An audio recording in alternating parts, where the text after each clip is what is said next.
ယုတ်ကလေးကိုအမေမှတ်ခဲ့တဲ့မြောက်ကလေးပန့်ချ်ဒီကဘာပေါ်မှာမိခင်မြတ်တာကိုမရရှိခဲ့တဲ့သက်တော်ဝါလေးတွေအများကြီးရှိပါတယ်ဒါပေမဲ့ဂျပန်နိုင်ငံကပန့်ချ်လို့ခေါ်တဲ့အိုရန်ဂူတန်မြောက်ကလေးရဲ့ဇလံကတော့လူတန်းပေါင်းများစွာကိုရည်ရည်ကျစေခဲ့ပါတယ်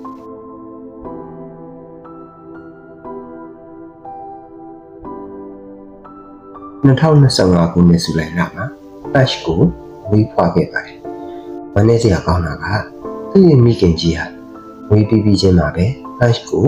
ကျူစုစောင့်ရှောက်ဖို့ညှင်းဆန်ခဲ့ပြီးစွန့်ပစ်ခဲ့တာပါ။အမေရဲ့နှွေးထွေးတဲ့ရင်ကိုမရခဲ့တဲ့ပန့်ချ်လေးဟာအကြောက်တရားတွေနဲ့အထီးကျန်နေခဲ့ပါတယ်။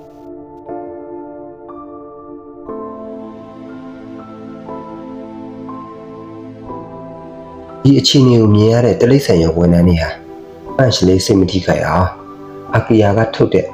အိုရန်ဂူတန်အယုတ်ကလေးကိုပေးခဲ့ပါတယ်။မထင်မှတ်ထားတာကတော့ပန့်ချ်လေးဟာဒီအယုတ်ကိုမြင်ချင်းပဲသူ့ရဲ့တကယ်အမေလိုဖတ်တွေ့ထားခဲ့တာပါ။အဲ့ဒီအချိန်ကစပြီး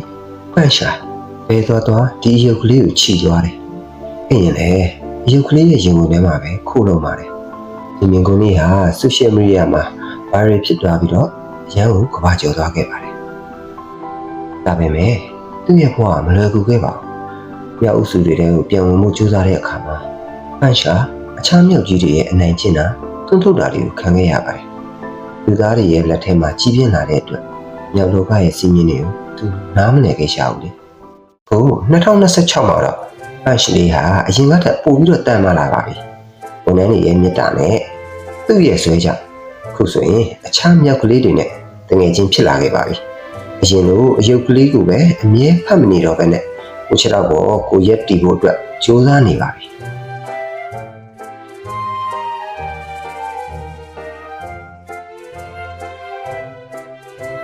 ပန့်ချ်ရဲ့ဇလံကကျွန်တော်တို့ကိုလူလောကရဲ့အတွက်ပဲသင်ကြားမှုတစ်ခုပေးခဲ့ပါတယ်။အခက်အခဲတွေဘယ်လောက်ရှိပါစေမေတ္တာတရားနဲ့ကြည်ဆိုင်မှုတာရှိရင်ဘလို့အတားအဆီးကိုမစိုးကျော်ဖြတ်နိုင်နေဆိုတာပါပဲ။ပန့်ချ်လေးဆက်လက်ပြီးတော့ကျန်းခိုင်ပါစေလို့ဆုတောင်းပေးလိုက်ကြရအောင်